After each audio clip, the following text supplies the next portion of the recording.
Westwood One presents America at Night. Here's your host, McGraw Milhaven.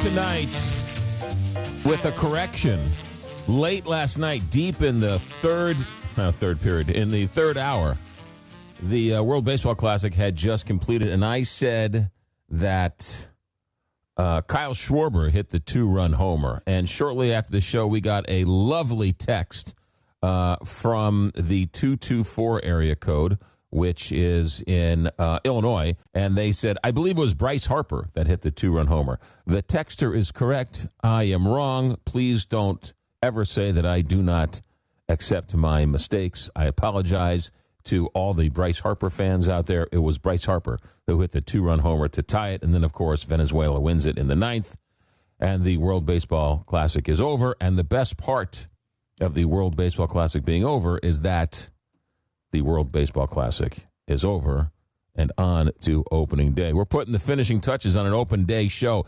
Opening day is next Thursday, but we'll get to that next Thursday. This Wednesday, we've got a busy show for you. Coming up next hour, we have award-winning comedian. He's also a writer for Stephen Colbert. Paul Mecurio is going to be joining us for the hour.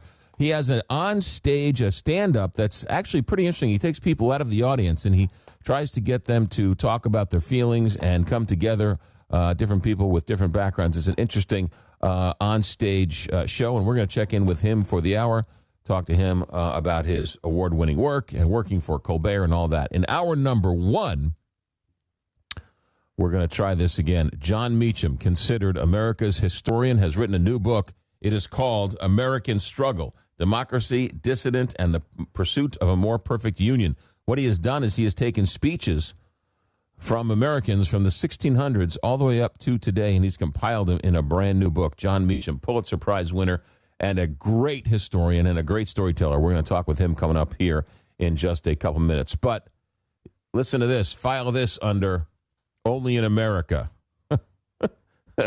Do you remember that Mexico recently killed the head of the Mexican drug cartel, El Mencho? Remember when that happened?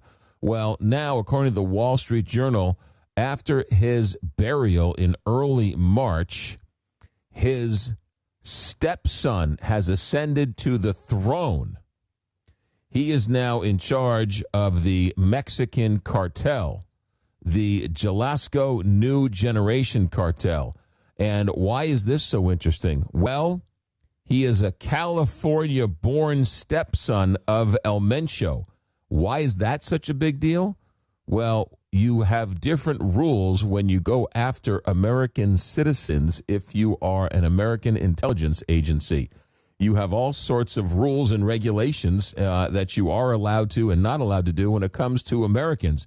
Not necessarily allowed to spy on them. You have to have a secret court sign off on all sorts of warrants, search warrants, and listening warrants and all that. So there are much more hurdles to deal with when you're trying to follow, capture, investigate, interrogate an American. And now that an American is in charge of the Mexican cartel, that just makes the law enforcement job just a little bit harder. But only in America could the Mexican cartel now be run by an American.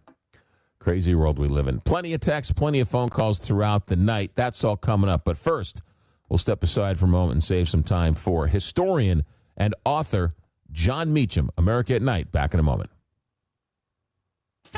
From the heart of America, this is America at Night with McGraw Milhaven.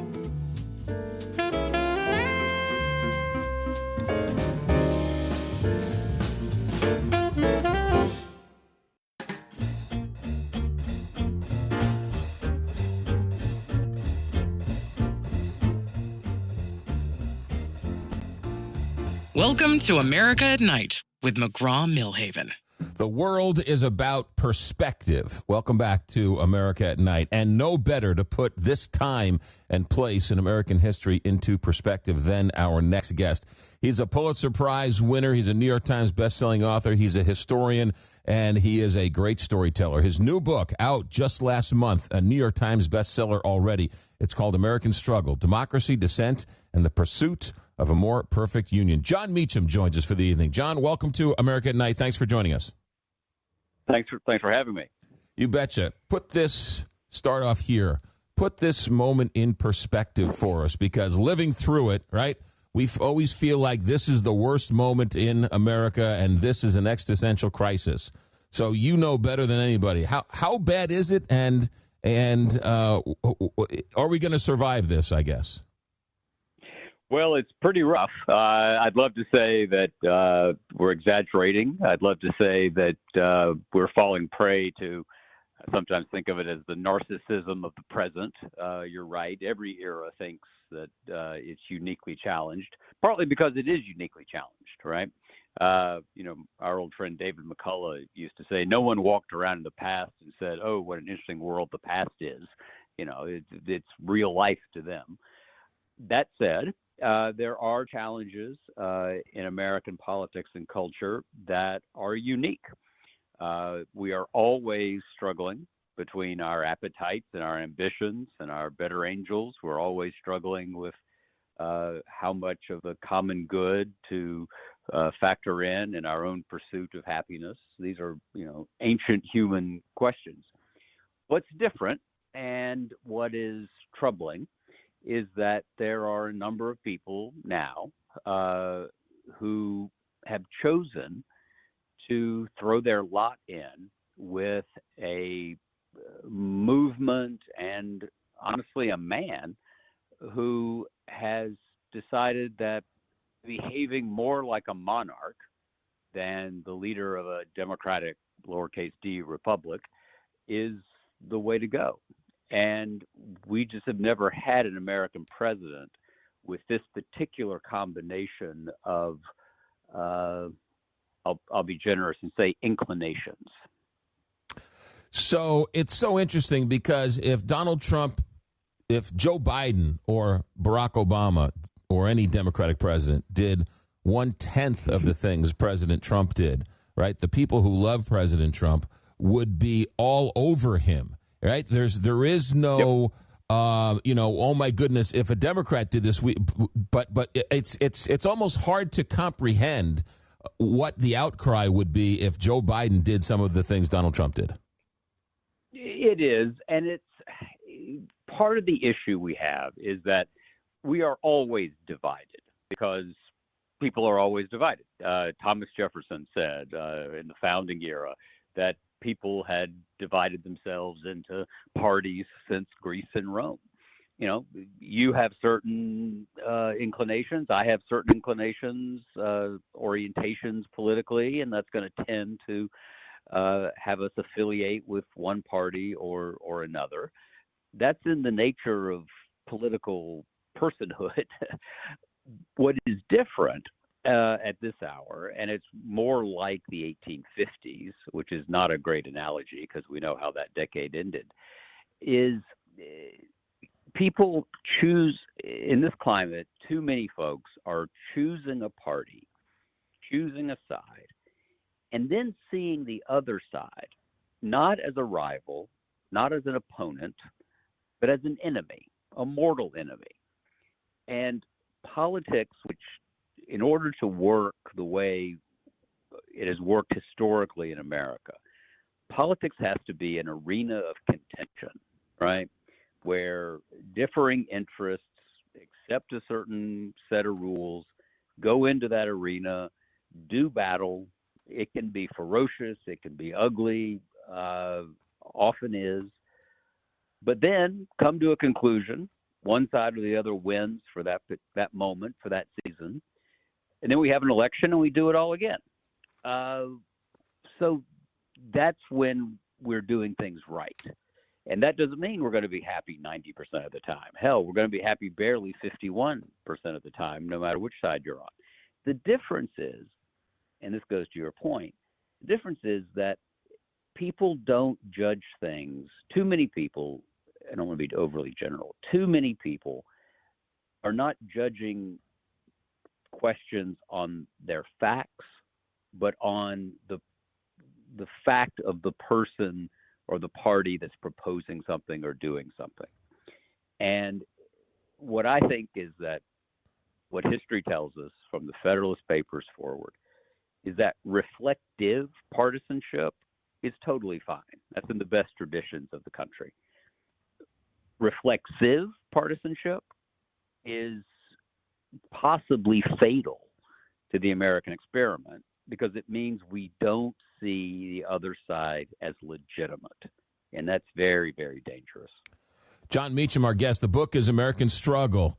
And what you did was, it must have been fun because you got to, I guess, cull through speeches after speeches and pick the ones that spoke to you throughout history. And to read some of these speeches, to read Abraham Lincoln's second inaugural in 2026, you read it differently than you would, I think, if you read it in 1976 or some other time. It has a different meaning, or it speaks to you or hits you differently when you read it today. It does. I sometimes say that people ask me sometimes about, to what extent does the era in which you're writing history actually affect the story you tell? And the analogy I like to use is we always paint by the light that's coming in the window at that moment, right? That's just the way it has to be. And what I wanted to do here was really get out of the way, which not a lot of writers want to do. I wanted to just let the folks who had fought these battles in the past, the kinds of battles we're talking about, the kinds of battles that defined their eras and helped either implicitly or explicitly create the world we're living in. And this isn't just good guys, right? There's Strom Thurmond in 1948 running bolts the Democratic Party because of Harry Truman's integration of the military. Somebody said to Thurmond, I don't know why you're so worried about Harry and civil rights. He's just saying everything that FDR did. And Thurmond said, yeah, but Truman really means it. And so he jumped out. So you can read him. You can read George Wallace in Montgomery saying segregation today, segregation tomorrow, segregation forever. We have to understand each other, and it sounds so Mr. Rogers-y to say, but every once in a while we need some Mr. Rogers, right? And I don't think that President Trump is wrong 100% of the time. And I think if you have to be willing to not to practice what you preach. I'm preaching here a kind of politics that gives the other side credit when they're right about something. And one of the ways, it's a moral calculus in a way, right? Because sort of the center left, even the center right, really, because what President Trump's doing is not conservative, by the way. For those who are conservative, remember, modern conservatism was based on the idea that government would not tell other institutions what to do. Ronald Reagan would not have put pressure on law firms and businesses to bend to his will, right? That's not conservatism. But if something is right, if there's, if a foreign policy question works, if, whatever it might be, you have to extend that grace and recognition if you want to have it extended back. And the only way to model that, and I really am talking as if we're dealing with, sort of, this is a family crisis in a way, in the, what I mean, in the country. Yeah. I don't know about your family, but in my family, I live in the South, so when I say I have friends who voted for Trump, that's redundant, and it's hard to talk about it because they think, that because I'm not a big Trump guy, to say the least, they think that I'm, sort of deranged. And then they think that I think they're deranged. And that's what we have to break. That's the cycle we have to break. Yeah, good point. Jon Meacham, our guest. The book is American Struggle, Democracy, Dissident, and the Pursuit of a More Perfect Union. I got about 2 minutes before I have to break for the top of the hour. Then we'll come talk back some of these other wonderful speeches that you've culled through. history. In terms of what's different this time about the 1850s or the 1860s, we have technology, and it seems like the bots, the Russians, the enemies are fanning the flames, and we have this extra layer of an outside agitator ginning up the base, if you will, to create the animosity between the two groups. Exactly right. Our enemies abroad, our rivals abroad, our foes abroad, pick what term you want, have understood and figured out how to take advantage of human nature. And it is in the nature of human beings to want to be tribal, to want to be with their own kind. And it takes an effort of will. It takes a moral energy to be what the United States said it wanted to be as long ago as 1776, however limited our realization of the aspiration was. We were founded on an idea that we were created equal. And I'll dork you out for a second. There's a difference between nationalism and patriotism, right? Nationalism is allegiance to your own kind. And we are in a profound season of nationalism right now. Patriotism is allegiance to an idea. And anyone who professes faith and allegiance to that idea can be part of the covenant, part of the polity. That is a point, by the way, lifted almost directly from that crazy liberal Ronald Reagan. There you go. Jon Meacham dorking out with us tonight on America at Night. John, hold that thought. Lots more to get to. His book, just out, called American Struggle. It is a wonderful, wonderful read, something you'll go back to time and time again, something once you pick up, you really can't put down. It's already on the New York Times bestseller list. American Struggle, Democracy, Dissent, and the Pursuit of a More Perfect Union. Jon Meacham, winner of the Pulitzer Prize and great historian, great storyteller. More with him in a moment. America at Night. Back in just one moment. This is America at Night with McGraw Milhaven.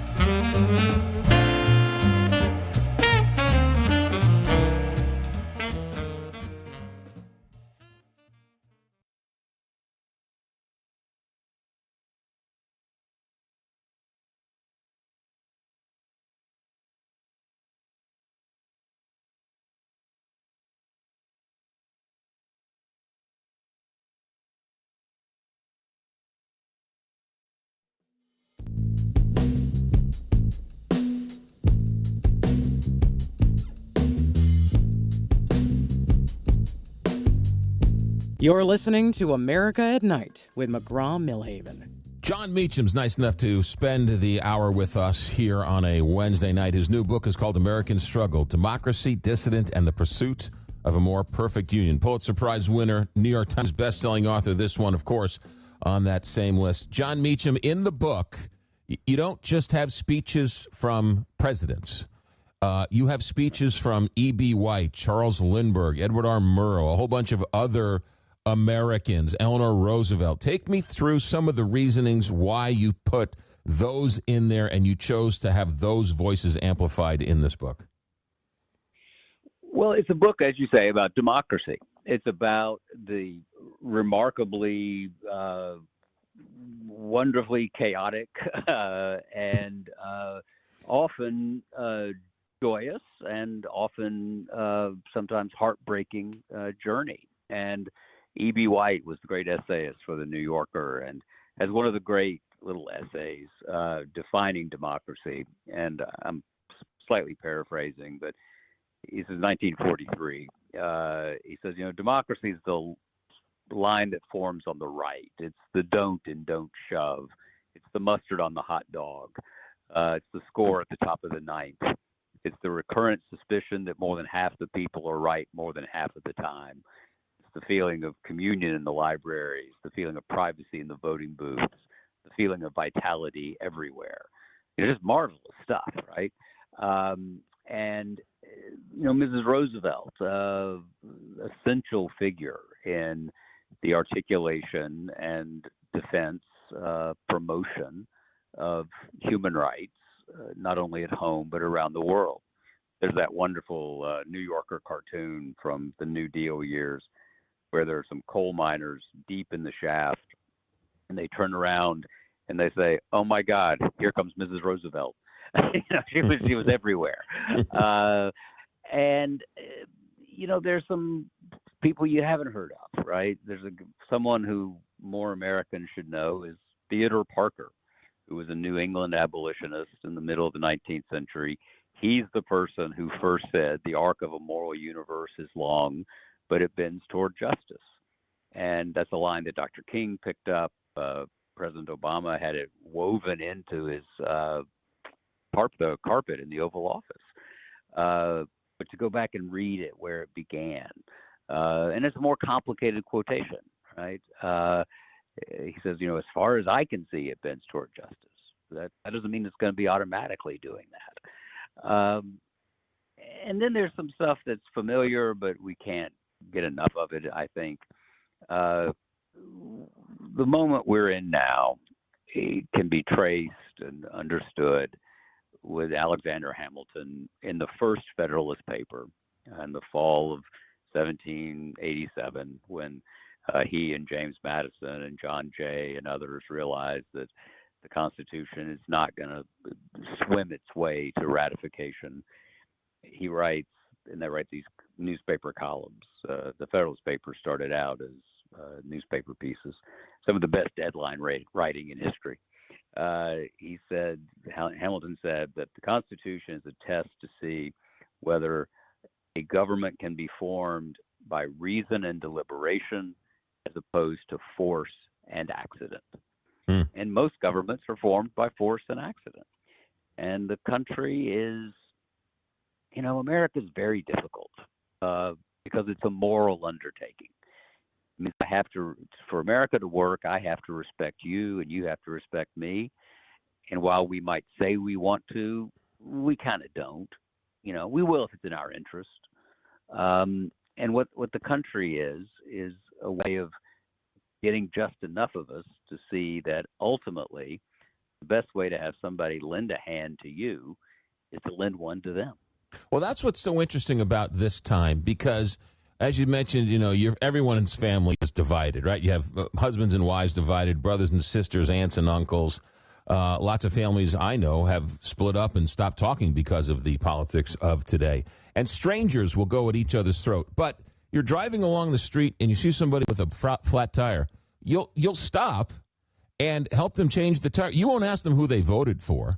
Right? We had a gentleman on the other day who runs an organization that puts out a call to citizens when there's a homeless veteran who dies, and he doesn't want veterans to die alone. And so these strangers show up to these homeless veterans' funerals. And it's a touching, heartwarming story. They don't ask, hey, did he vote for Trump? Did he vote for Kamala Harris? Right? So there's in one sense, we're at each other's throats, but in another sense, when we break down those barriers, we really don't care. We're just there to sort of help the veterans, help the guy on the side of the road. It's a strange time. It is, and that's what should give us hope, right? Is that there is an essential, the power of conscience, right? And Theodore Parker, the Arc of the Moral Universe guy, he wrote about conscience. Frederick Douglass is about conscience. Abraham Lincoln's about conscience. It's, imagine what it took for Frederick Douglass in the middle of the 19th century, a black man born into enslavement who escapes enslavement, moves to Rochester, New York, is so nervous about the American South that he doesn't like going any farther south than Philadelphia, when he's become one of the most famous men in the world. He doesn't want to go to Washington because it's contiguous with Maryland, the state that had enslaved him. Imagine what it took for that guy to stand in 1852 and say, I, for one, do not despair of the Republic. The fiat of the Almighty, let there be light, has not yet spent its force. Why did he think that? He thought that because he felt it. It's an act of faith. And so much of our lives, so much of the parts of our lives that we are proudest of and that are, in fact, the most fulfilling is, in fact, the moments where we have a faith and act on it.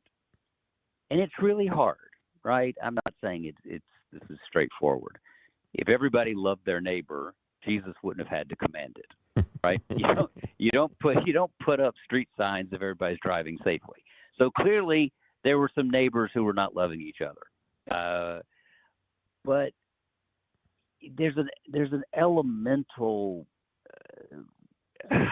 unity that we can draw on, we can build on, and it begins with people recognizing that politics is not total war. It can't be. Because if it's total war, then we don't have a constitutional republic. Yeah. Then we have the rule of the strong. You mentioned Frederick Douglass. That was the most enjoyable part for me of the speeches and comments, because the book starts with the Dred Scott case. And for Frederick Douglass to be the voice of reason after the Supreme Court says, no, Dred Scott You're and not Harriet. A human being. Yeah. You're not a human being. Right, and this black man stands up and says, "That's okay. We will keep on fighting for a better day." Good God! I mean, I wouldn't have done that. I like to think I would have, but I wouldn't have. I'm a boringly heterosexual white Southern male Episcopalian, right? Things work out for me in this country. The point of the country is that it's supposed to work out for people like Frederick Douglass. But in 1852 and 53 and 54, and the piece you're talking about is 1857, the Supreme Court of the United States has just said, you, Frederick Douglass, were not included within the compass of the Declaration of Independence. You are not a man. And he says there are powers in the world stronger than the Supreme Court.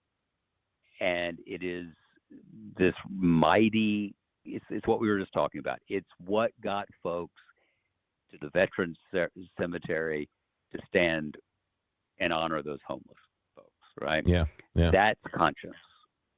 It's decency. And I just decline to believe that decency cannot make a stand against this thuggish insult culture that we have at the very highest levels.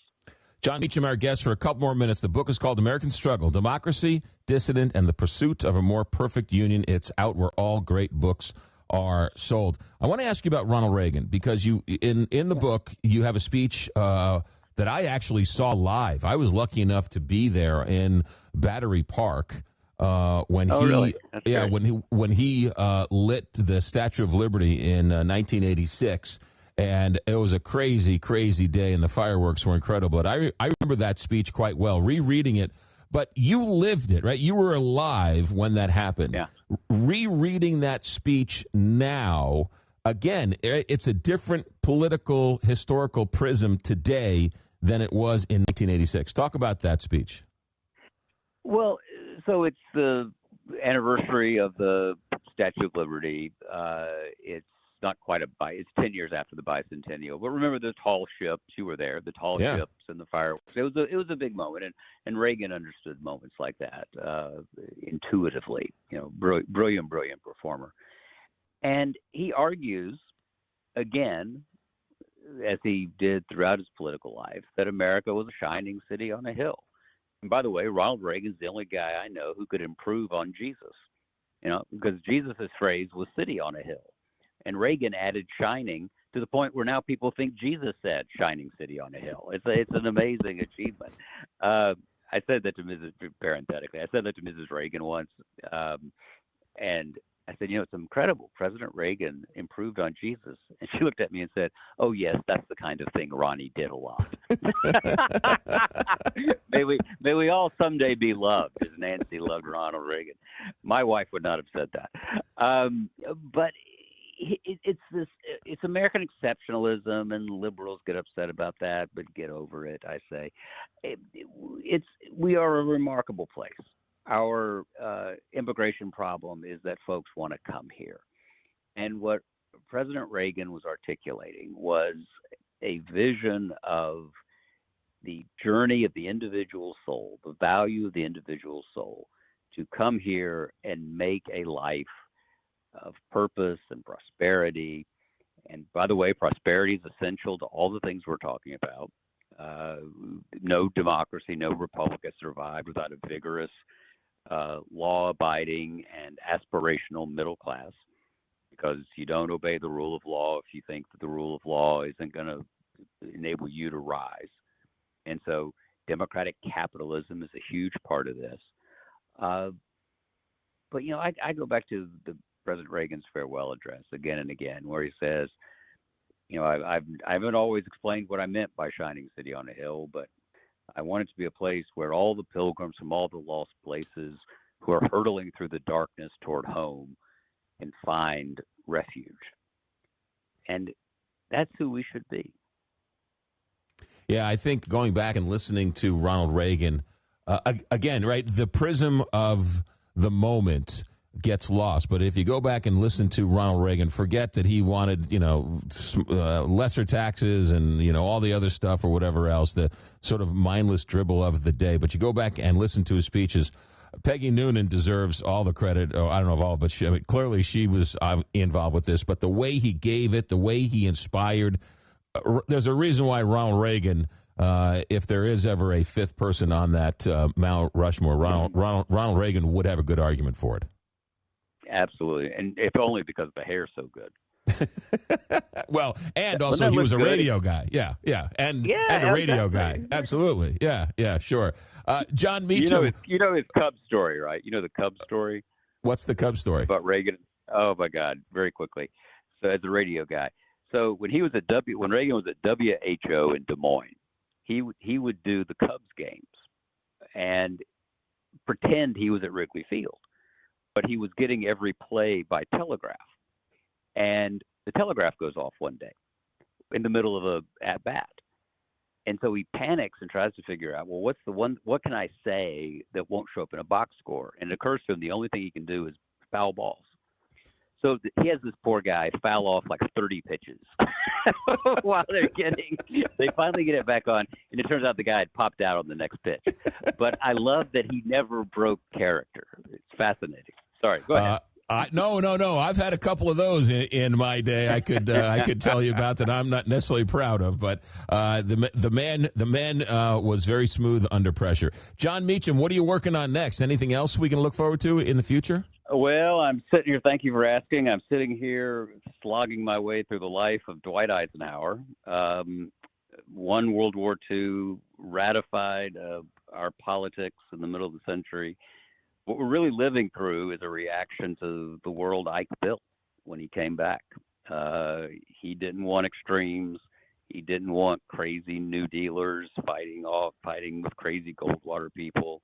His view was, look, most of us are somewhere in the middle of the road, except on issues of moral imperative. Let's just do politics like sensible grown-up people. And it sounds like we're talking about, Cicero. We're so far away from it, but that's what I'm working on. Yeah. Well, when you finish with that, you're always welcome here. The new book, just out, American Struggle, Democracy, Dissident, and the Pursuit of a More Perfect Union. Jon Meacham.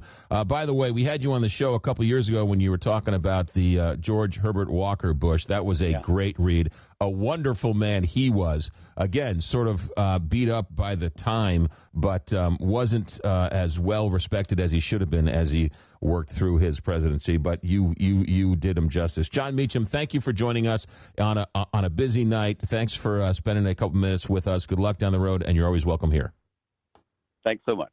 You got it. Jon Meacham with us all hour. The book, American Struggle, where all fine bookstores, all fine books are sold. America at Night, back in a moment. America at Night with McGraw Milhaven.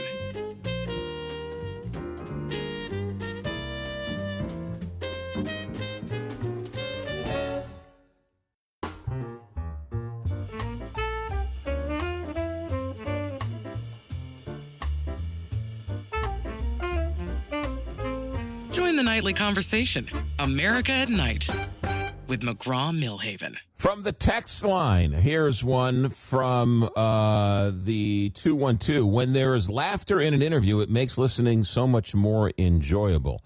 Well, I mean, he's a pro. He knows what he's doing. Here's another one. Jon Meacham, so young, so wise, so gentlemanly. Please make him a regular. I can't make him a regular. He's nice enough to spend a couple minutes with us tonight. He's not going to want to come on a weekly basis, but we'll get him back from time to time. He's nice enough, and he writes enough books that he comes on and plugs them and does whatever. So we'll get him on as well we could. But there's so many more, so many other people to talk to, so many other things that are so enjoyable. If you would like to be a part of the show and get the weekly the daily agenda of the show, the daily rundown of the show, all you need to do is text. Text to 1-844-2-McGraw, 1-844-262-4729.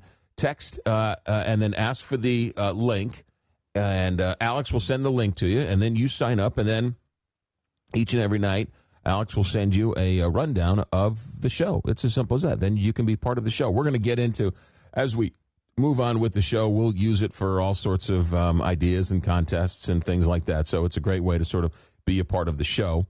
1-844-2-McGraw, 1-844-262-4729. Stay right there. We're just getting started. Phone calls in hour number 3. Next hour, he's a writer for the Stephen Colbert Show. He's also a comedian. Paul Mecurio. You see him on CNN quite a bit in the Roundtable. We'll have a chance to talk with him, chew on the fat, talk about the news of the day with him, and then it's open phones in hour number 3. Our executive director tonight is Alex Hinton. Our engineer tonight is Richard Good. I'm McGraw Milhaven, and this is America at Night on Westwood One.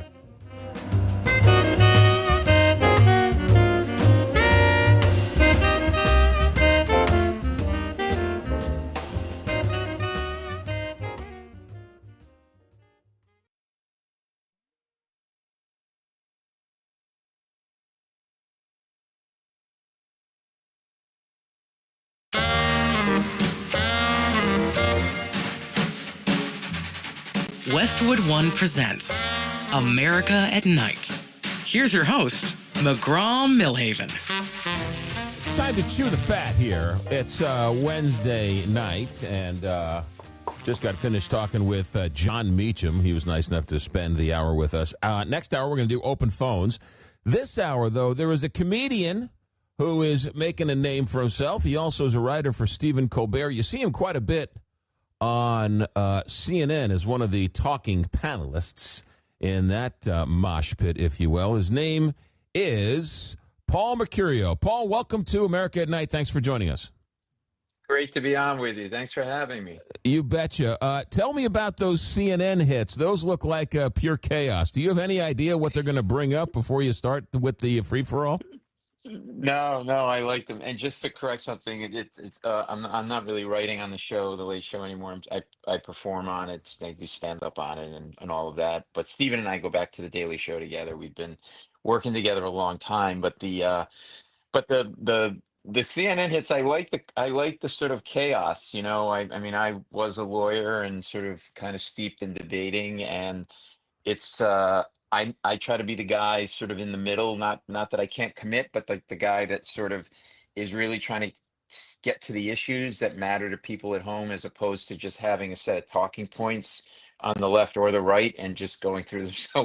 So when you get somebody that's just on their talking point over and over again, my job is to kind of get them off the talking point and go to the issue. And it gets heated, but you know, Scott Jennings is one person that I've been on with, and I like Scott because I like the back and forth. I like the kind of push and pull, you know, and I think it's a good format, and they usually do a good job mixing up the panel. But yeah, they let you know like a little bit ahead of time what you're going to talk about, but then stuff comes up last minute because everything's breaking news now. So yeah, but it's fun. I always feel bad for Scott Jennings because he plays the role of having to defend Donald Trump for everything. And I don't know. I don't know how anybody can defend everything the man does.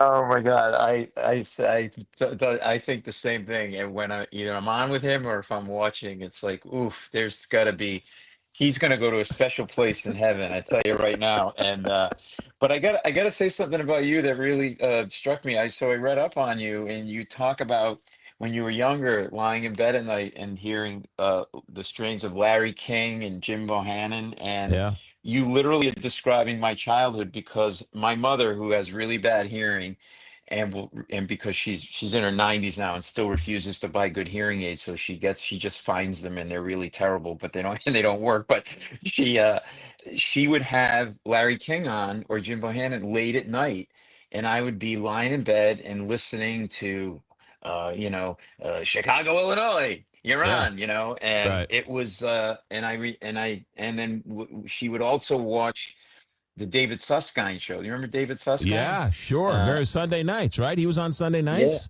Yeah.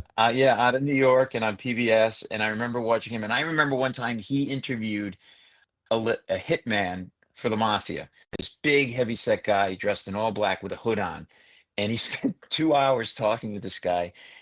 And the guy basically explained why he kills people, how he kills people. It was the most fascinating thing. I almost became a hitman because of it. No, I'm kidding. Uh, yeah, so uh, kind of similar interests. I was really taken by that. It reminded me of my upbringing. Well, when they asked me to do this show, and they asked me what I wanted to do with the show, and I said, look, I've been in radio local radio for 30 years, and I said I'd like to do the best impression of Larry King and Jim Bohannon. The great conversation. I don't care where you are politically. I'm just sort of curious about how you got there. How do you do it? How do you, right? You're a comedian. How does it work? Tell me the inside workings. What's in your head, right? I mean, that's Yeah. what was so interesting about it. And today we're all like, oh, are you a liberal or a conservative? Do I like you or do I hate you? Before you even say, hi, how are you? Nice to meet you. It's sort of like a parlor game that's sort of gone haywire in a sense. Yeah, exactly. I have a podcast. Actually, I heard you had Jon Meacham on, and I've had him on a couple of times, and I do the same thing. I'm a process geek. I just want to know, I want to know how you do what you do. I've had Frank Oz on, who's actually, the great puppeteer and director, and he's actually directing my off-Broadway show that we're taking on tour.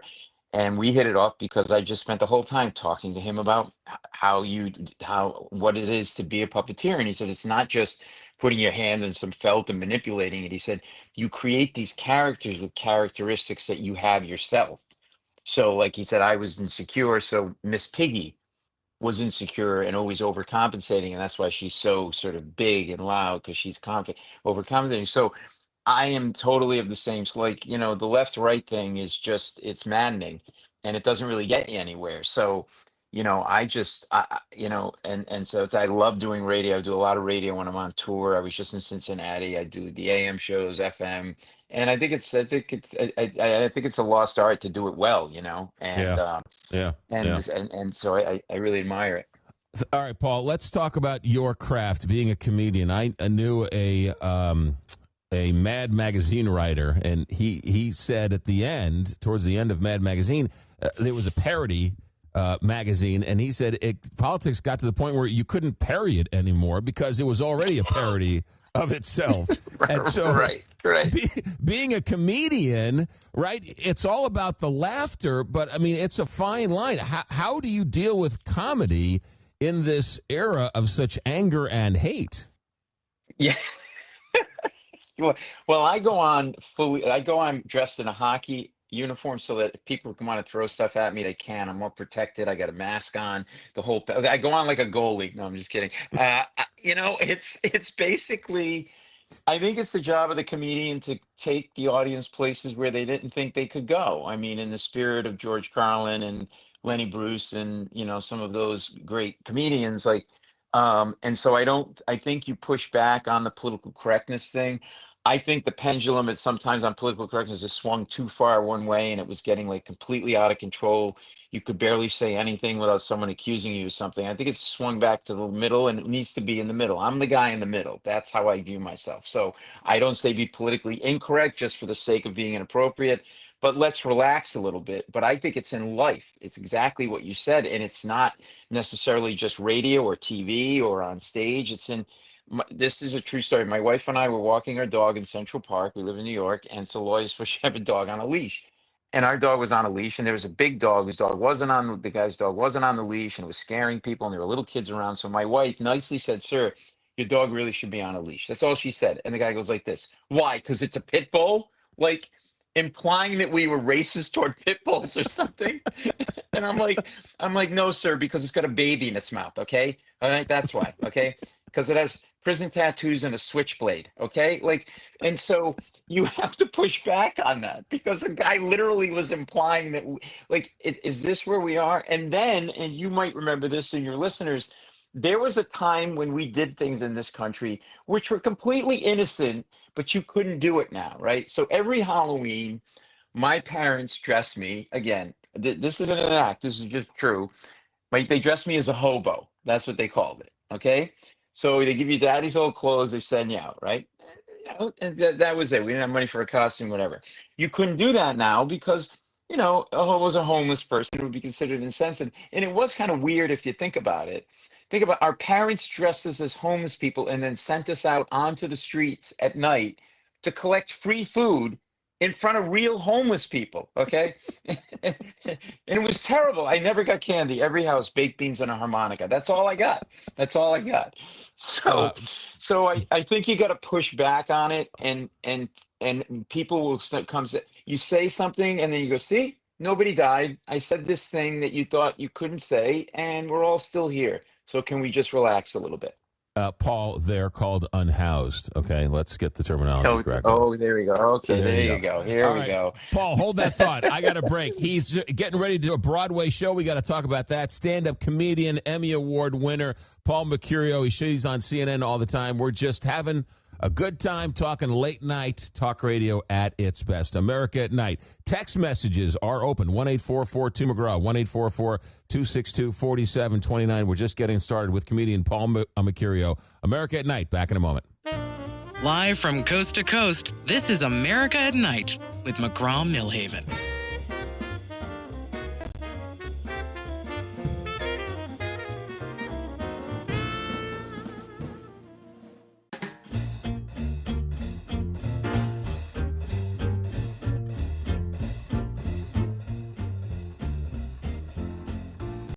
Welcome to America at Night with McGraw Milhaven.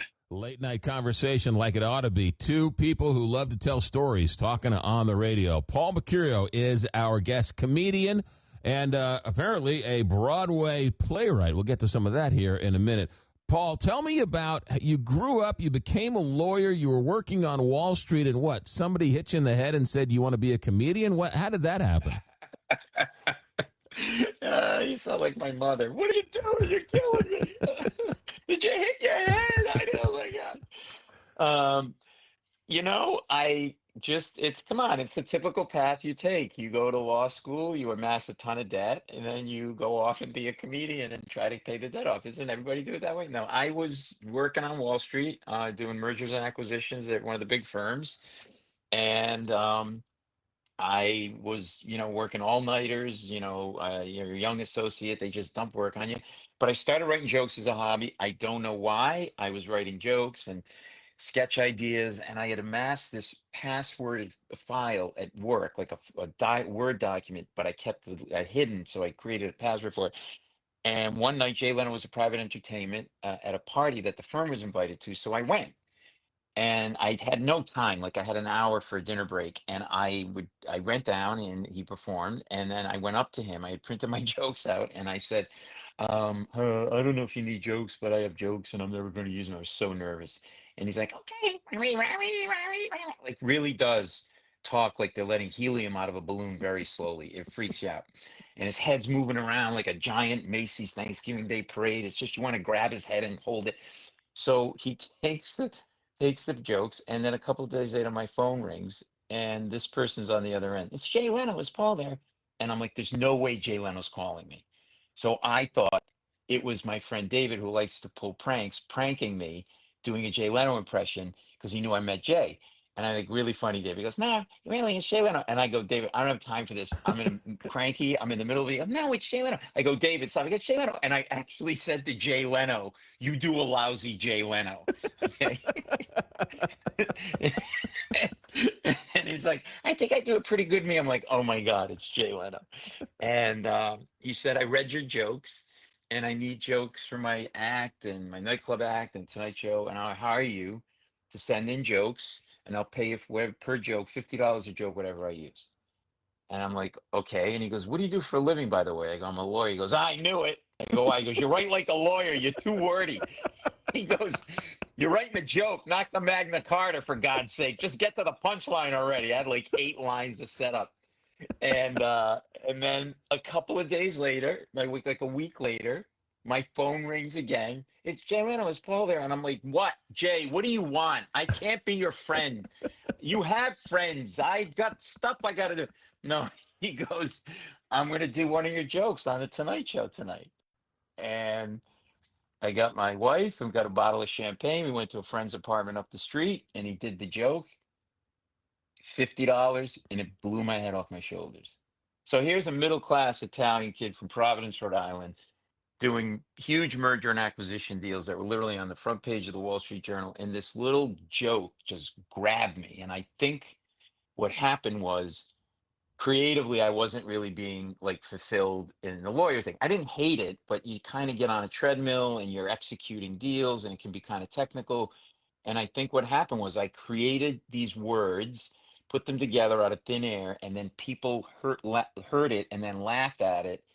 And I touched them with this, and that got me going. And oh, and by the way, so remember I had the password file. So this was like a big information processing center at these big firms. So you would like mark up a document, like, and then you bring it, and there's like a bunch of people, like a secretarial pool almost, if you want. And then they work on the document all night. So years later, there was a reunion for my firm, and this older gentleman comes up to me and he goes, "You remember me?" I go, "No." He goes, "I'm Alan Dindis." So Alan Dindis ran the information processing department at the firm. I go, "Hey, Alan." He goes, "Oh, I got to thank you." I go, "Why?" He goes, "You made me laugh many a night. I would break into your documents and read your jokes and tell people about them." I'm like, this is like, so, and then people say to me, like, "Did you know you were going to be a comedian?" I'm like, "No, like, this was not." And they were like, "Were you funny?" And then I look back and I go, I was always the funniest lawyer in my law firm. Okay. Which, it's not saying much. It's like saying you're the sexiest IT guy, but I was funny. And then, and I think what happened was it just took over. Well, slowly but surely, I started writing more jokes, and then Leno said, go try the jokes out before you send them to me. And so I started to go to open mic nights around New York City. So I was living this secret double life where I was this lawyer, investment banker by day. And then when we had a dinner break, I would get in a town car or a cab and go downtown to the Bowery of New York, the worst clubs you could think of, or bars. And I would literally like undress in the car, like take my shirt off, put a t-shirt on, mess up my hair. And then I would go do jokes and then go back to work. One of the places I worked was actually called Downtown Beirut 2. Now, they were either franchising these places or somebody blew up one, let's be honest, right? And it was literally like just drunks and just the dregs of New York were my audience. And that's how it got started. And there was literally like a hooker worked out of there, and she would give you notes on your jokes. She'd be like, "Why aren't you doing that joke about taxis anymore?" I'm like, "Okay, thank you, Crystal, I appreciate it." and so it was just it and then slowly overtook me to the point where it's like I was having a nervous breakdown, and I can't try to juggle these two lives because they were really intense. And when I tell people about this and talk about it in my show, I always have somebody come up to me and say, did that really happen? Because I'm an engineer, but I really always wanted to be a musician and I want to make the leap, but I'm afraid. And I think a lot of people find themselves in their life wanting to do something else or thinking they're where they thought they should be and they're not, whether it's their job or in a relationship, a marriage, or whatever it is. And sometimes you're going to take that, scary step, to kind of just, go for it, Yeah. Otherwise I didn't want to look back and say I should have. I want to talk about that scary step in a minute. Paul Mecurio is our guest, comedian, Emmy Award winner, worked on Colbert's show, worked on Jon Stewart's show. You see him on CNN. He's got a Broadway show we got to get to. Lots more to get to. And, of course, he's a great storyteller, so he's always welcome here. America at Night, back in a moment. This is America at Night with McGraw Milhaven.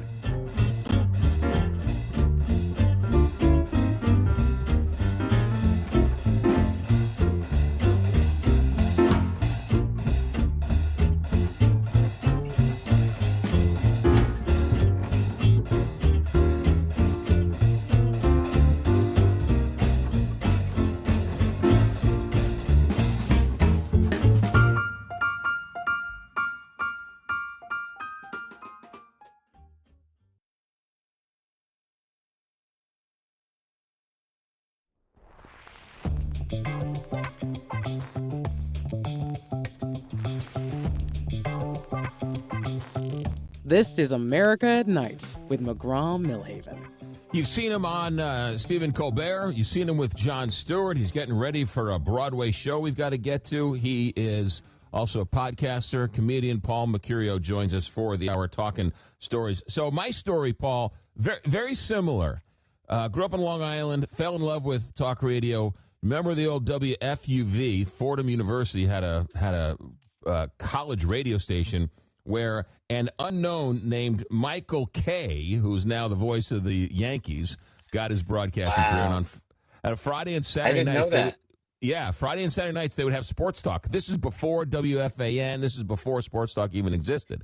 And it was 10 o'clock at night to 2 o'clock in the morning. And they would it was a big signal for Fordham University. And I would sit there and come home on a Friday night at 10 o'clock and listen. And my parents they would break into my room, 10:30, 11. They were convinced I was smoking pot because what 10th grader comes home at 10 o'clock on Friday night and turns on the radio, right? I mean, it's just unheard of.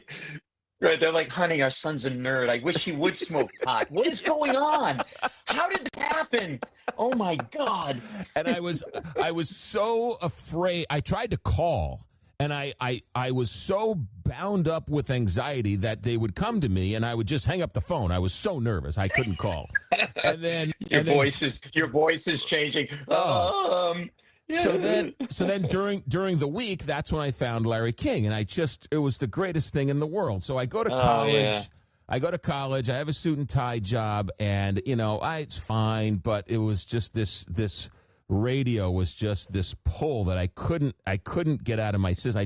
I didn't know how to do radio. I didn't know how to get into radio. I didn't have a tape. I had teammates in college who took broadcast journalism as a major, and I said, boy, I wish I could do that, and never even smart enough to change my major to broadcast journalism or anything.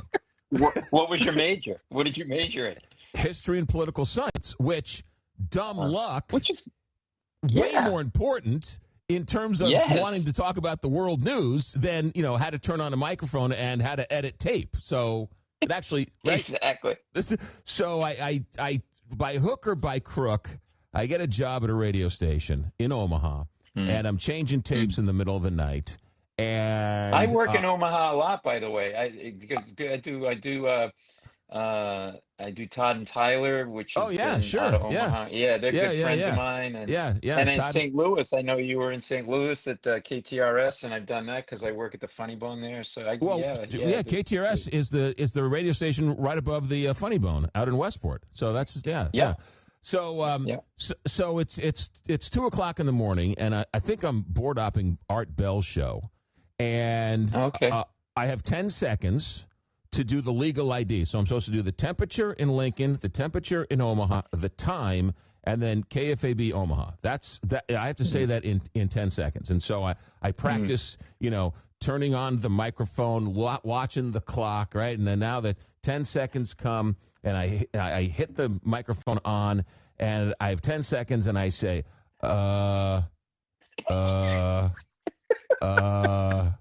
it's 4 o'clock in the morning, but it was really 3 o'clock in the morning, right? And so I ding, there comes, CBS News or whatever. And I sit back in my chair, and this shows you how stupid you are. I sit back in my chair and I'm like, that was the greatest thing I've ever done in my entire, I'll never be that bad again. I'll never do anything else in my life. And it's that, right? It's that first laugh. It's that first rush. And to talk about the step for a second, it's when you're about to jump off the ledge, it seems like you're about to jump off the Empire State Building. But when you jump, Yes. the jump is only 2 inches, right? It's not that hard, but it looks like you're on the 100th floor. Yeah, it's like suddenly when you're standing there, you're Jimmy Stewart in Vertigo, and everything looks like it's just everything's like it's exaggerated. And then once you do it, like the big step was going to one of these open mics and doing it, and like it was like and I went on stage and I was terrible. Like it was like what you were talking about. Like I was like, hey everybody, how's it going? Do a joke. I'm like, oh my God, right? Like, and that was my father. No, and so that's exactly right. But then in that 5 minutes, there's that 10 seconds where somebody laughs, and it's like a drug right in your vein, and you know it from a radio perspective. What you do, you can't explain it to somebody unless they've experienced it, and it's the same thing with comedians that you experience. And look, and then I look back and I'm like, I must have wanted this so badly, because I was working these hellholes. This downtown Beirut too. I mentioned in the earlier segment, this was like a dive bar that I went to. I go on stage, I'm waiting to go on, and there's a fight at the pool table. It's a bar, just a divey bar. And these two guys get in a scuffle, and one guy runs out of the bar, and the other guy is bleeding from the side of his neck. They got in a fight, and the guy cut him with like a box cutter, right? So he's screaming, and there's a guy on stage playing "Blowing in the Wind" like badly, like yes, my friend, and and I'm supposed to be next. It was like poets, folk singers, comedians, and the guy's screaming, "He cut me, man!" He was drunk, and his girlfriend screaming, "Oh my God, look at my boyfriend! He cut me!" And the guy on stage, man, just keeps playing like he's not getting off, right? So I think the show's over. And I start to make my way to the door, and I hear, "All right, you guys ready for some comedy?" And I go on stage, and I don't know what to do. I'm just making maybe my 5th time on stage, but I had the presence of mind that I had to acknowledge the mayhem, because now the cops were there. He's got blood dripping down his arm. His girlfriend's screaming. He's screaming he's going to get him. And I say, "Nice to be here at downtown Beirut too. I always wanted to follow a slashing," which I thought was a pretty good line, right? So the guy heard me say slashing, and he turned to me, and he was drunk. He goes, "Hey, you making fun of me? I don't need to take this from you." And he had all these bloody cocktail napkins, and he threw them at me. And they hit me in my white Brooks Brothers shirt, right? and I'm now a normal person at this point. Goes, I'm getting off stage. I'm so obstinate. I'm like, I'm going to stay up here now just to annoy this guy to the point where he drops dead from blood loss, okay? And so I'm on stage, and nobody's paying attention, and he turns back to me, and he goes, "Hey, what are you doing anyway?" I go, "I'm trying to tell jokes." He goes, "Nobody's listening. Hold on a second." And he turns to the bar, and he goes, "Hey, everybody, shut the hell up. This guy's trying to tell jokes." And the whole place shuts up, and I keep going. And I look back at that, and I'm like, how badly did I want it? How badly... How much did it affect me in a good way that I was willing to work through that? And I'm sure you had the same experiences in radio, where they were, tough times, but you toughed it out. No, it's hard to explain, but once you break through, it's like riding a magic carpet.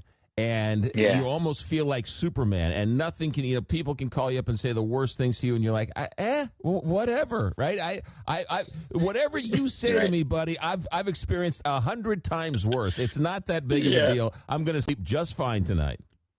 Yeah. Oh, and by the way, when I went back to the firm that night, because I had to go right back, I had this. No matter how sophisticated you are, especially if you're a boy, you turn into a 12-year-old boy. I decided I was going to hide the blood stain by putting a file folder next to my blood stain, and nobody would notice. So I walk into the conference room, and the minute my foot hits the carpet, the senior partner, who should have been home like 5 hours earlier, couldn't find me. He's like, "Where have you been?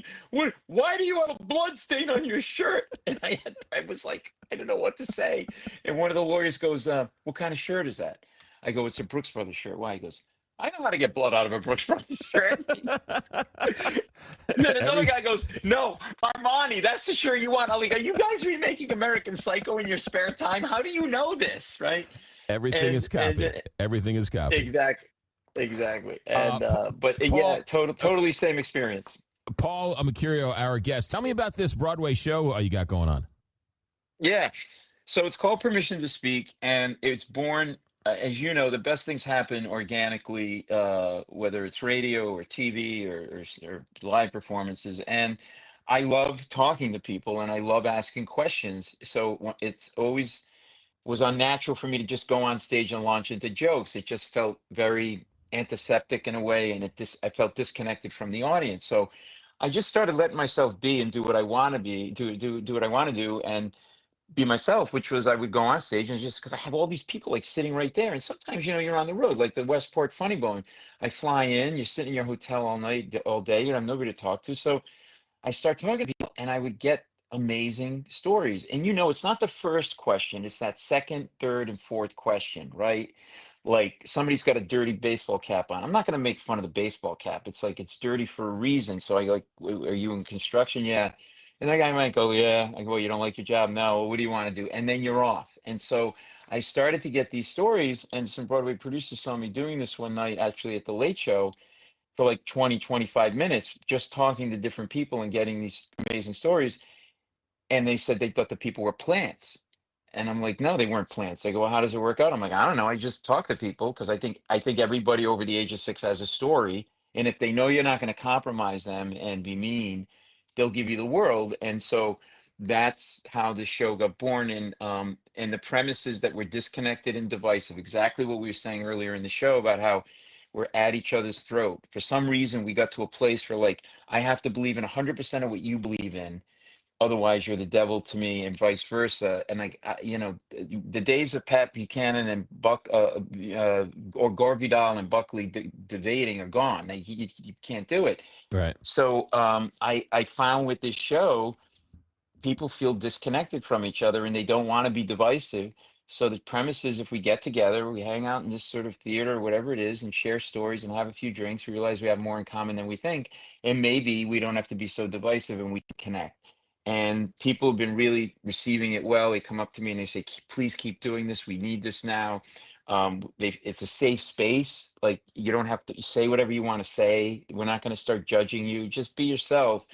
And I also think it's good because, we're locked in our silos. And if we take a minute and we raise our heads and we look at how other people are and live their lives, maybe that we're better for it. You don't have to agree with it, but just, I think, expand your horizons. And in fact, I don't know if we have the time or whatever, but we do have a clip from the show, which is a really fun clip from a gentleman who's gay, and I asked him about coming out to his parents, and he had a really hilarious answer. We do have a clip. This is like Colbert. You got a clip? Let's play the clip. Let's go to the monitors. Here's a clip.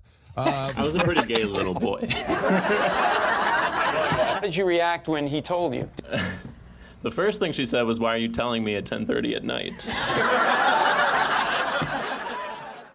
There you go.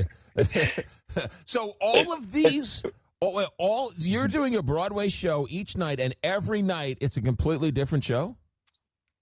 Yes, and there are a couple of moments in the show, because Frank Oz is my director, the great Frank Oz, who, as I mentioned earlier, created the Muppets with Jim Henson and directed Dirty Rotten Scoundrels, Little Shop of Horrors, and he feels like he really likes what he calls the humanity of the show.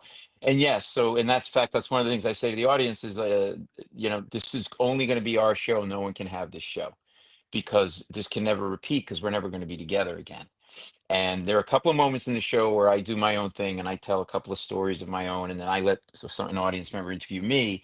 But it really is this, it ends up becoming like you're hanging out in somebody's giant basement, having drinks, telling stories with people you never met before. But then at the end of it, people are going up to each other and saying, "Oh, you worked in St. Louis, I worked in St. Louis," or "You're from Long Island, I'm from Long Island." And for 5 minutes, we're talking to each other. And I had this, and then, but like just basic stuff. I literally said to a woman one night, I go, "What's your name?" That's all I said to her. She goes, "Nydia." I said, "Lydia?" She goes, "No, Nydia with an N." And she seemed annoyed. I go, "Oh, that's an unusual name. How did you get that name?" And she goes, "Well, my father got my mother pregnant with me, but at the same time was having an affair with a woman named Nydia, so he named me after the woman he was having an affair with." You couldn't make it up if you tried.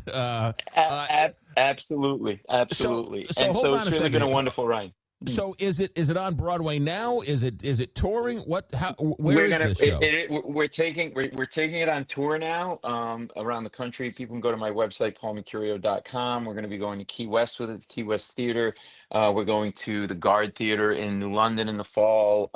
We're going to be going to Chicago with it, Skokie in February. So we got a whole bunch of dates coming up. But if people follow me at Paul Mecurio, one R in my last name, Paul Mecurio, they'll see postings of it, and it's called Permission to Speak. And it's really been like a really fun ride. And, people, and by the way, that clip we played, the thing I liked about it, because that's how people talk in real life. Like the mother knew the kid was gay. It's like, right. I know, I got a big meeting tomorrow. Can we get on with this, please? Like, and that's what it's not one of these like, these daytime talk shows sometimes can be these super saccharine sweet, like, oh, and like whatever. It's like, no, people talk like real people. Like this is how people talk. And so that's what ends up happening in the show. And so, yeah, so we're touring with it, and my stand-up too. I'm going to be in Richmond, Virginia, at a place called the Tin Pan coming up, in Annapolis, Maryland, a place called the Ram's Head on stage doing stand-up. So I'm doing both, but this has been really rewarding and really fun, and people seem to really connect with it.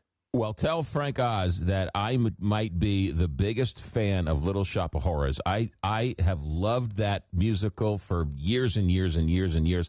My parents didn't make me. I made them take me to the off-Broadway, I don't know, back in the 80s or whatever it was. But I've loved Little Shop of Horrors from the early days. So it's really cool you're working with Frank Oz. He's brilliant, and he's really a sweet guy. But man, try being directed by Yoda. Oh my God, the guy's never wrong. And that whole backwards talking thing never stops. You go out to dinner, steak I will have. I get it, Frank, you're Yoda. God, stop. One more time, Paul, what's the website? How do we get a hold of you? How do we follow you? And where's the podcast? PaulMecurio.com for my tour dates. The podcast is Inside Out with Paul Mecurio. I've got everybody from Jon Meacham to Neil deGrasse Tyson to Paul McCartney. And another time I'll tell you the Paul McCartney story. It's surreal how I got him as a guest. But and at Paul Mecurio, Mecurio, to follow me. By the way, can I just say your name, McGraw Milhaven? We were talking about I was a lawyer. That is a law firm name. Hi. Have you been injured in a lawsuit? Do you know? The firm of McGraw Milhaven can. When I got into radio, my first program director said, you need to change your name. I was like, people change their name to my name. What are you talking about? I'm keeping my name. This is a great name. It's a very strong name, a sturdy name. Yeah, but somebody with a name like that should have a big square head. There you go. Paul, thank you for the hour. Be safe. You're always welcome here, and we'll talk to you down the road. Thank you. That was a lot of fun. Thanks for having me. Have a good night. You got it. America at Night. Back in a moment. Live from coast to coast, this is America at Night with McGraw Milhaven.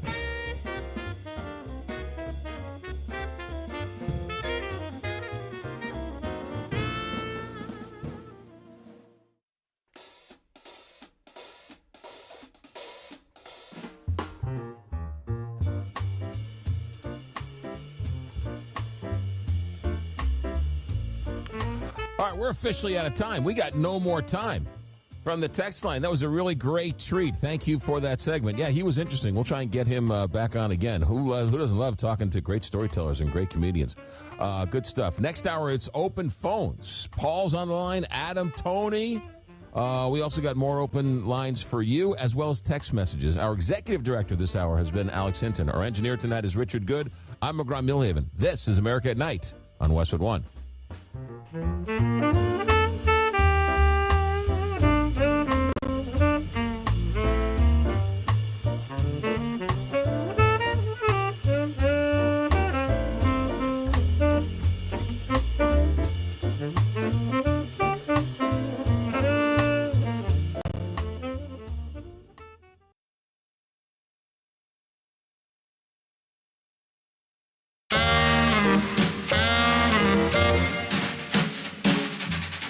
Westwood One presents America at Night.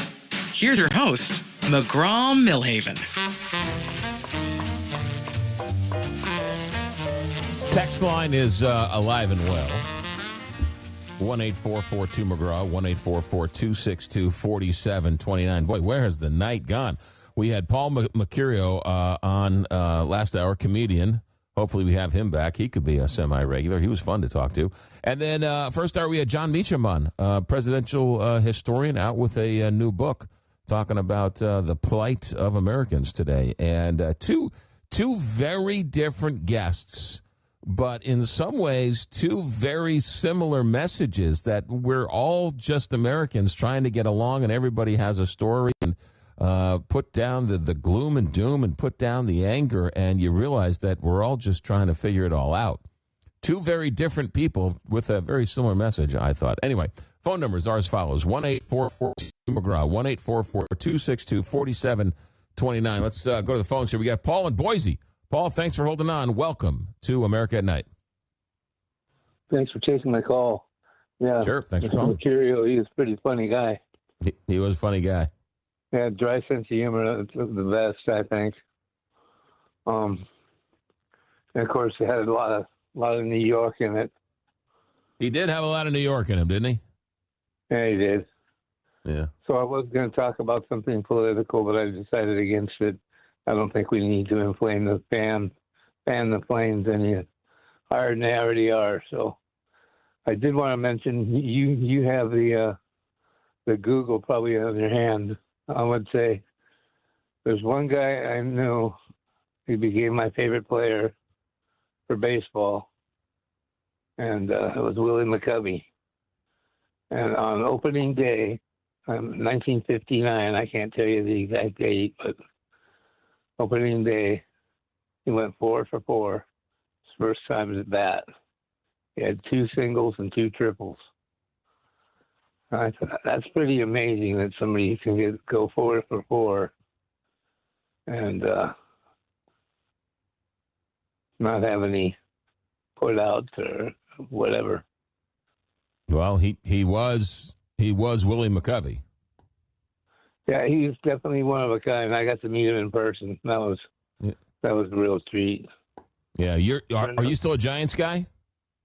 Oh yeah, a Giant guy for my life. Yeah. I like their general manager now, Buster Posey. Right, he's now running the show. I always liked him as a player. Yeah, he was good. Yeah, and all usually when you have a good player, they become good managers because they know the game. Actually, it's interesting. Catchers make good managers, but there's a whole philosophy out there that good players do not make good managers because they just don't. They just do it right. They were on such a different level and such a different plane that great managers come from very average players. Right, a Tony La Russa, a John McGraw, Tony La Russa, or Tommy Lasorda, right? I mean, some of the great managers of all time have come from, very average players. So very rarely do you get, Casey Stengel wasn't a very good player. Very rarely do you get a Yogi Berra who was a successful manager and was also a great player. Yeah. Hey, Paul, thanks for the phone call. Appreciate it. Let's go to Adam in Danville, Illinois. Adam, welcome to America at Night. Hello. Hello, sir. Well, we're in tax season, and I thought I'd like to share some information with other people who are bullheaded like I am and do their personal taxes themselves. Boy, you really know how to. Boy, you must be a hoot at a Saturday night party, man. Holy mackerel! Right. Yeah, I've been doing my taxes since 1980 by hand. Struggling to do it, but I figure, I've got to be smart enough to do my taxes. It's just okay. So you hold on a second. You do it. You do your taxes by hand. Do you have any help? Do you have any? I'm like I said, Cliff Notes I'm to this, and I don't want to spend the money. But what happened is when I retired, your Social Security benefits worksheet has to be filled out every tax season. And it has 12 different math functions on just your Social Security. And I couldn't figure out what the heck is this thing doing. And I've been doing my personal budget on a computer with spreadsheet since 1990. And so I thought, well, I'll just put this here Social Security benefits worksheet, I'll put it on the computer so I can see what's going on. Mm-hmm. And it just blew my mind to where it just automatically does it, because it has, like I said, it has 12 steps, and it's basically add, multiply, and subtract. But there's two functions that if the person is interested in learning, go to YouTube and look it up. Is the minimum function, that's where you're picking the smaller between two numbers, and also the if function. But putting it on the computer, it just solved it to where that's how I've been doing my taxes since then. Because so Adam, hold on. Are you insinuating that these computers, they're pretty good? You're saying, huh? They're actually these things might actually stick around for a while. Oh heck yes, because I've been doing, like I said, I've been doing my budget since 1980, and it's really easy to get away from pushing calculator keys. Yes, and let the computer do the math, and you can do the calculated thinking. Adam, I'm going to blow your mind here. First of all, I have a question for you. If an accountant or a financial planner could show you that he could save you more money in your tax returns, would you pay him $250 to do it? Well, I'm a small income person, so I only earn, most of my working life, only earned $20,000 a year. Okay. And it wasn't until 1980 when I was down to or the year 2000, I was down to my last $2,000 in the bank, because I got laid off from a job, and I was too old for people to think that I could take instructions from a younger person. Right. And I was lucky enough to invest in a Roth IRA. Mm-hmm. And that has been the key to making me have a comfortable retirement. Well, Roth IRA is great, right? That's after-tax money that you put in, and it grows tax-free. Adam, right. Yeah, I God love you. You want to keep doing it yourself. I have my tax accountant I was just talking to today, and he tells me the story that he has a tax software, and he was filling out a tax return once, and the tax software was wrong. And he called up the tax company, and ultimately they had to have a workaround because he found a flaw in the tax software. So you got to know what you're doing in all of this. And for me, I paperwork breaks out. I break out in hives. I hand everything over to him. I pay him whatever I need to pay him, and it is well worth it because he saves me a heck of a lot more than I would if I did it on my own. And so I'm not telling you to do it. I'm just saying that for me, whatever nominal fee he charges me, it's worth it because I make more by him doing it than by me doing it. Well, how much do you earn a year? I'm not going to tell you that. More than $20,000? I will. Yes, more than $20,000 a year. Yes. Right, and my living expenses are $15,000. Well, so I only have an extra $5,000. So I got a 5-year-old. I got a 5-year-old, so it doesn't matter how much money I make. I'll be working for a while. Hey, Adam. Thanks for the phone call. Appreciate the comments. Good luck to you, sir. All right, hold on. We got lots more to get to. 1-844-2-McGraw, 1-844-262-4729. We're starting off pretty good, I'll tell you that.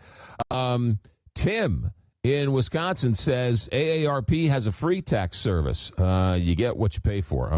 Might be great, might be good, but you get what you pay for. Me, I believe in a actual real person who I can trust, who I can see, who knows the system. Great, use the tax software, but I want somebody who has a little bit more experience and somebody who's in that retirement space so he can help me with my forward-thinking tax strategies. But that's just me. All right, stay right there. We're just getting started. Open phones, open texts. More in a moment. America at Night. Join the conversation. Call 844-2-McGraw. America at Night with McGraw Milhaven.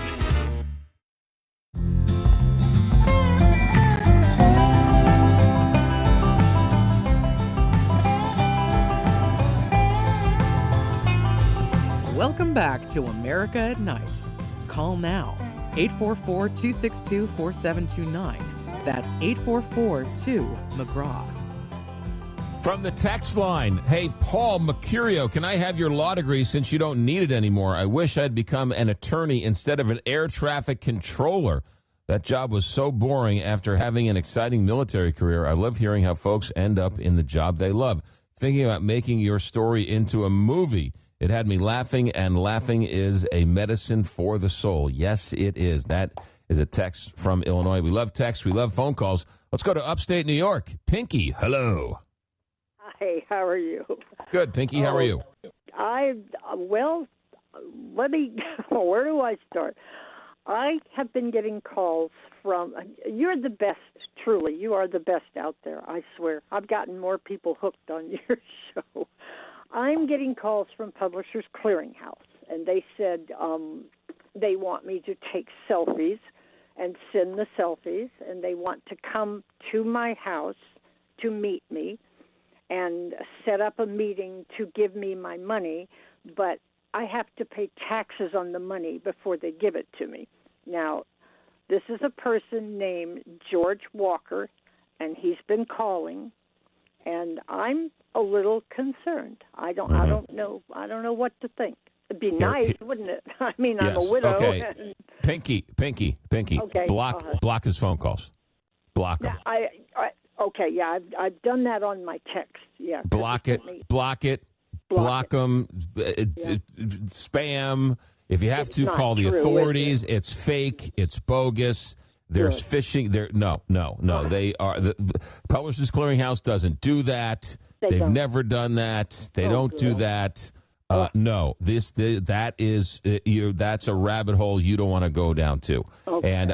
And let me tell you, I am so honored that you would call me and ask me that question. Well, you're smart. Well, thank you very much. But because, as you said, you're a senior citizen, retired. I'm a widow. Yeah. They prey on that, and that's what I wondered. Yes, they do. And because senior citizens and widows, right, don't want to think they were taken advantage of, don't tell people I've been scammed, right? Oh, so it gets worse. Little bird. Yeah. Yes, and let me tell you this, Pinky. There is something called the dark web, which is really, really bad place. I don't have internet, so good. Do you know what the most valuable? You know what happened in this damn neighborhood? I'm sorry, I didn't mean to curse. I was in my front yard pruning a rose bush. Some guy ran by, screamed at me because I didn't have a mask on. So I picked a rose, I took it out to him, and I said, here, I'll tell you what, the next time you want to make a fool of yourself again, I said, smell the rose instead. And I said, by the way, bucko, I said, your mask is hanging on your ear. And he got angry. He found out my email address, and he fried every hard drive in my house. Yeah. Well, Pinky, the most valuable thing that scammers want are emails from people who have already been scammed. Because, no kidding. Wow. Yes, because if they think you've been scammed once, you're easier to be scammed again. And so a banking executive told me that because, they're all about security and protocol and all those types of things. And the first thing they say is if you've been hacked, if you've been scammed, change your email, because that email is then sold to other scammers. So if you've been scammed once, you're going to be people think you are vulnerable to be scammed again, and that's being sold on the internet. No kidding. God, you're so smart. Oh my Lord, thank God you're out there. Pinky, holy cow.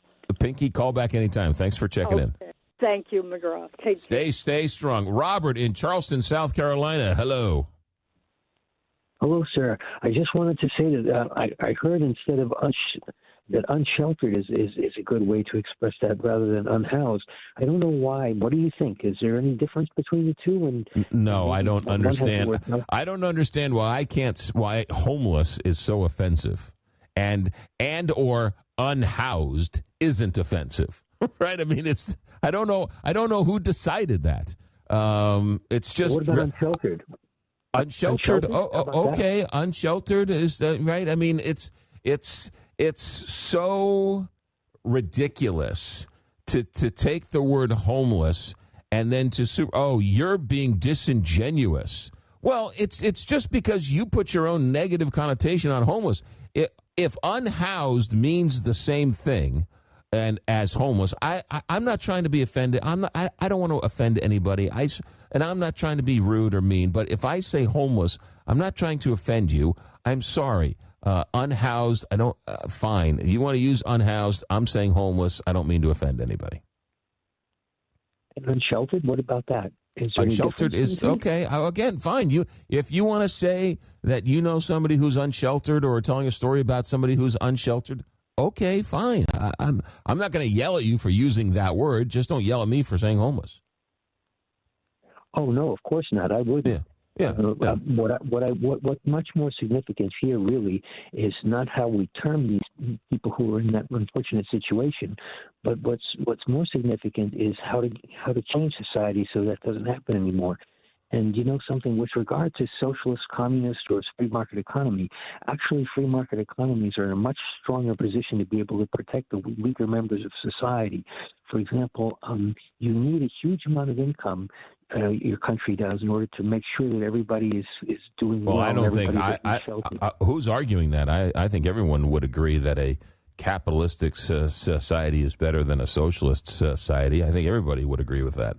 But there are. I mean, some things are socialist, like collectively pooling our money for a fire department. That's socialism, I guess. But it kind of makes sense. I don't want to pay for my own fire department. We pool our money for police departments. We pool our money for roads and things like that.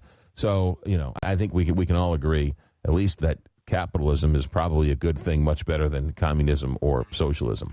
Hey, Robert, thanks for the phone call. I got to go. Music says I got to go. I'm a slave to the clock. 1-844-2-McGraw.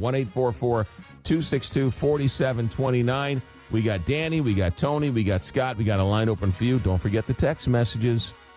Hopping tonight. America at Night. Back in a moment.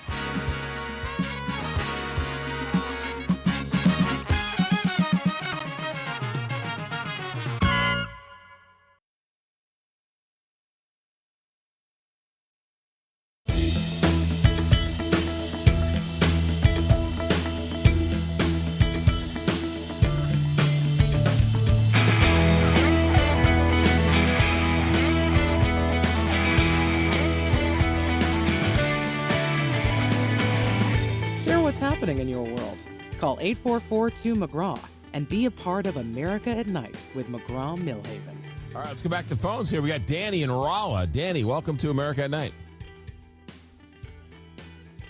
One of the things, we got cut off a little bit earlier from last night, but usually you're very good about the last word thing. But the whole thing about Trump, you had said, you kind of chastised him for being, well, he wasn't going to be a war president. But you got to figure that we're 12 days, maybe 13 days, depending on your time zone. Hold on a second. What I chastised Donald Trump for not being a war president. Yeah, you said you thought that Trump wasn't going to get us into any wars, and here we are. Yeah, that was almost verbatim. I didn't say that. I that's what he said on the campaign trail. Right, but you quoted that. But the thing about it is, in our text chat later on, you compared him to Bush Jr. Well, right. Bush Jr. had no big plan, but we're only 12 days into Iran. Sure. And the other thing is that Iran bragged about having 400 and some odd kilograms of 60%.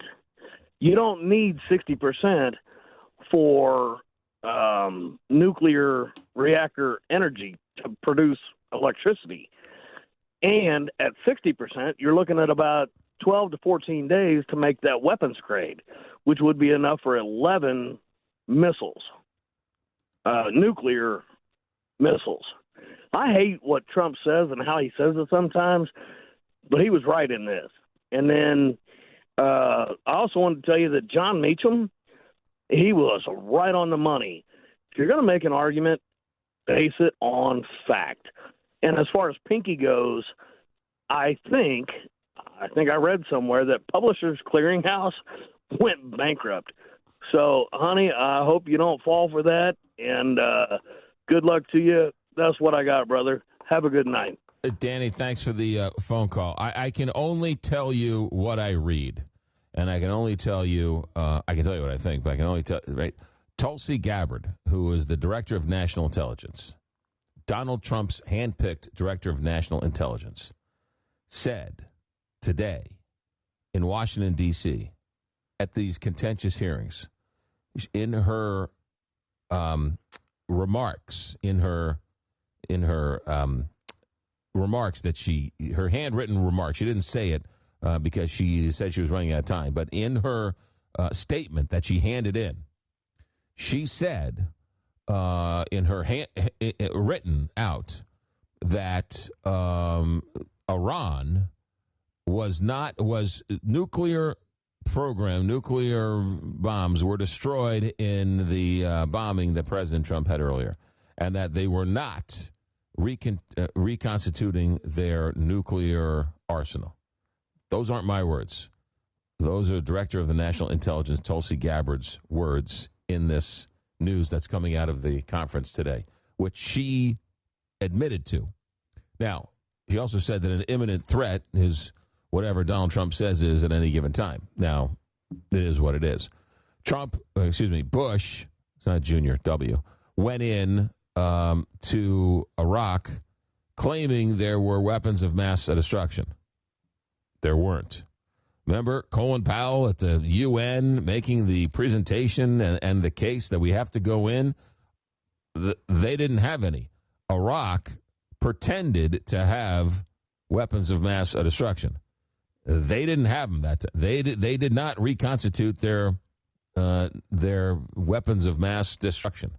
So, but you're right. It's 12 days in. Is he going to send troops? Is he going to send these 5,000 Marines in? Is he going to get the enriched uranium? Lots of questions. I'm not sitting here. I have no idea what's going to happen. I hope it ends soon, and I hope American lives are spared, and I hope we get back to some sense of normalcy. And I'm rooting for everybody. I'm rooting for America, so I don't know what to tell you. Scott in St. Louis. Scott, welcome to America at Night. Yeah, what do you think about her saying that, it's not up to her, or it's not up to the intelligence community to decide what an imminent threat is? Isn't that what they're supposed to do? Yeah, no, it was a weird one. I don't disagree with you. So, I mean, we had Colin Powell, right, go to the UN and sort of make the argument that we needed to go in because they had weapons of mass destruction, WMDs. And now you have the Director of National Intelligence saying that an imminent threat is whatever Donald Trump says it is. Yeah. And, also there was one of the 13 Americans that have died over in the Iran war, one of his relatives spoke out against the war, and I mean that does happen. I mean, Well, yeah, but look, I mean, that's a grieving family member, and quite Right. frankly, I don't care if a grieving family member is critical of Joe Biden at the end of the Afghan pullout, or there's a grieving parent upset with President Trump now. I think they've earned the right to say whatever they want. Yeah. They've given the ultimate sacrifice to their country, and they're grieving, and they should be allowed to say anything they want whenever they want. And I say a prayer for them. And, Right. they're allowed to say whatever they want. They gave their child for this country, and I can't imagine the grief they're going through. And so I pay my respects, and I allow them the room to say whatever the heck they want to say. Yeah, I agree. And also, I read that they're sending 2,500 Marines over to the Strait of Hormuz, and it sounds like there's gonna be boots on the ground. That's what it sounds like to me. Look, obviously we have complete superiority, right? We're killing their leaders every day. There's another story of another leader in Iran getting killed. But the story is, how can we not loosen up the Strait of Hormuz? And so there's clearly something that we need to do more of. President Trump floated the idea that he was just going to declare victory and allow our allies to reopen the strait again. But that's what I've been saying from the beginning, which is President Trump can declare victory, but Iran has a say in this now. So, I don't know. I don't know how it's going to end. I don't know. But again, if they allow ships to go to China and to Asia and Japan, well, that then helps the world markets as well. So, look, the whole thing is a hornet's nest, and I don't know anybody who thinks they know how this is going to end is lying to themselves. Scott, thanks for the phone call. Let's go to Tony in Montreal. Tony, welcome to America at Night. How you doing, man? I'm doing well. Thank you for calling. I've been listening, and I missed you a couple of nights because the World Baseball Challenge is on. It was quite interesting, and finished late, and I just couldn't make it to McGraw's nightly show. But on Friday night, you mentioned that you had some type of a twister or a tease. I don't know if you recall from Friday past. You said call back Monday. Do you remember what that was about? Was it? Obviously, it was hockey related. Wasn't my story about Jim Craig, 1980 hockey, was it? I don't know. You just left it open ended, and I had no clue, and I obviously I was curious, but I figured you might have mentioned it on Monday, but I guess we both forgot about it. Yeah, I don't know, but I will say this, Tony. I have just secured the beginning of the NHL playoffs. I have just gotten word just a few moments ago, about an hour or so ago, that some hockey coach named Scotty Bowman is going to join us to talk about the NHL playoffs. Do you know who Scotty Bowman is? Of course. Scotty Bowman is the winningest hockey coach in the history of the NHL. I think he has something like 16 Stanley Cups. And I believe he has five of them, courtesy of the Montreal Canadiens, I believe. I believe, I don't have the stats, but I believe he has quite a few. Yeah. And I know he's got at least 5 or 6, maybe more with Montreal Canadiens. And I know he has, I think, a couple with Detroit, at least 4. And then he has at least a couple with, I believe, with Chicago. And he also has some with, I believe he's been a consultant with different teams, so he gets a Stanley Cup every time he's involved. But every time I've asked him to come on the show, the man has been very gracious with his time. And I figured, since you were a big hockey fan and the NHL playoffs are getting ready, might be a nice chat to talk with Scotty Bowman for a while. Hey, listen, do a 3-way. It would be quite interesting to have me speak to Scotty Bowman. I don't think I would be able to do anything close to what you would be able to do. But when he comes on, you can call up and you can ask him a question. How about that? He's been on Montreal radio, and I believe he's close to 90 years old, and he's sharper than a tack. He remembers almost every play from the 60s, 70s, 80s. He can tell you what an individual did in a particular playoff game. And, his son was named after the Stanley Cup. His name is Stanley Bowman, and obviously short Stan Bowman, and he's now the general manager for the Edmonton Oilers. Oh. And one time he was involved with the Chicago Blackhawks, and they ran into some issues which we're not going to talk about, but he ended up sitting out a couple of years, and then now he's back in the NHL. But the Bowman family are a Montreal family, and they're a great hockey family. Just so you know, Mr. Bowman was playing for the junior Montreal Canadiens.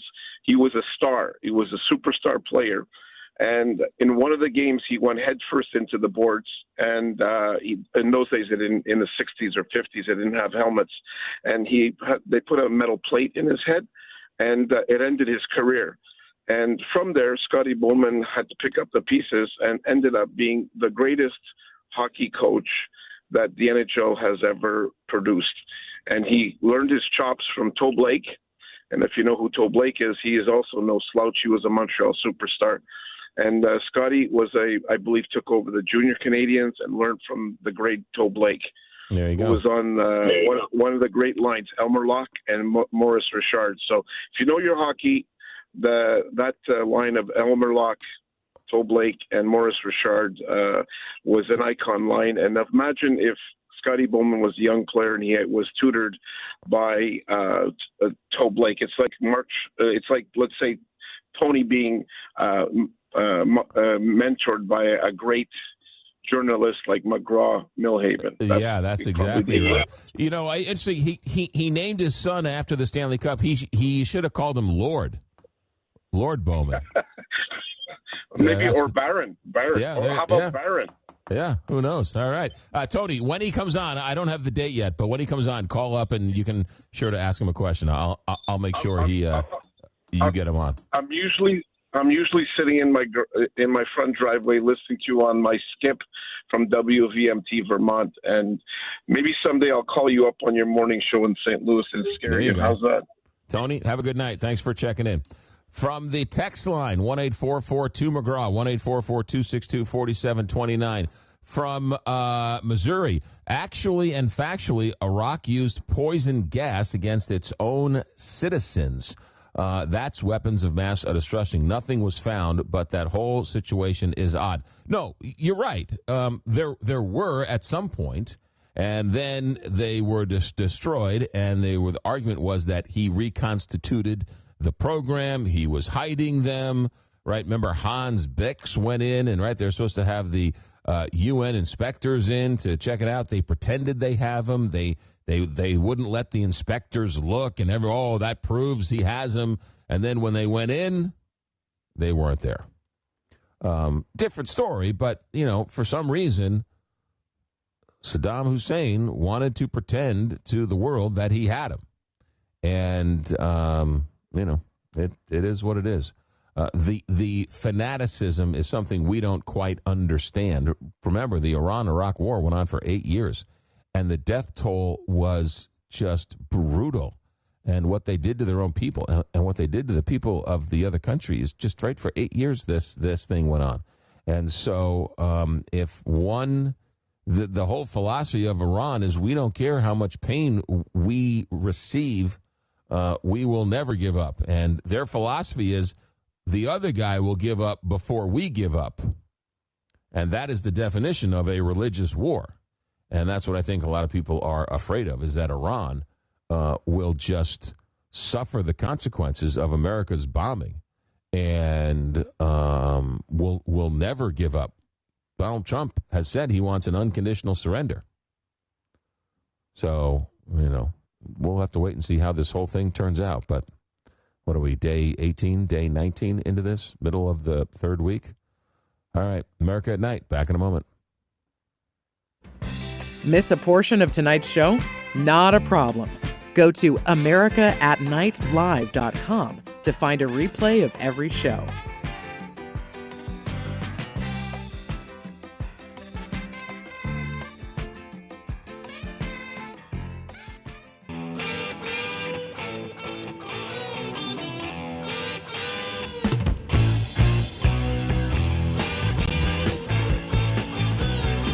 Join the conversation.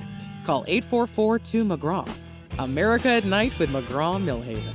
So, final thought here for the evening. Last night I told you I would tell you my picks for the NCAA tournament, and I filled out my brackets today, And I locked them in. I'm all ready to go. I didn't print them out, and now it won't give me.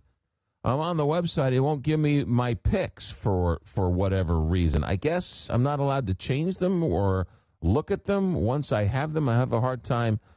So I'm going to have to do this from memory. And if memory serves me correct, I believe my final four is, let me see if I can do this from memory. My final four is St. John's in the East at a number 5. And in the South, I believe I have North Carolina, number 6 in the South.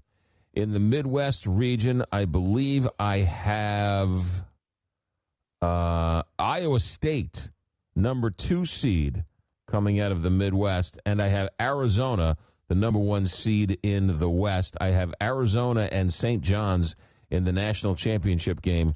And as of now, I have St. John's winning it all. That's my final four from memory. And I reserve the right to be wrong. Guaranteed to be wrong on all 4 final fours. I went heavy on the upsets because the scoring gives you more points for the upsets. So I took the upsets. I got St. John's winning it. Yeah, I didn't think I was going to do that. Rick Pitino.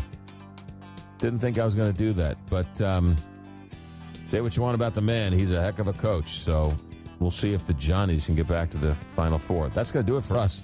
Our executive director is Alex Hinton. Our engineer tonight is Richard Good. I'm McGraw Milhaven, and this is America at Night on Westwood One.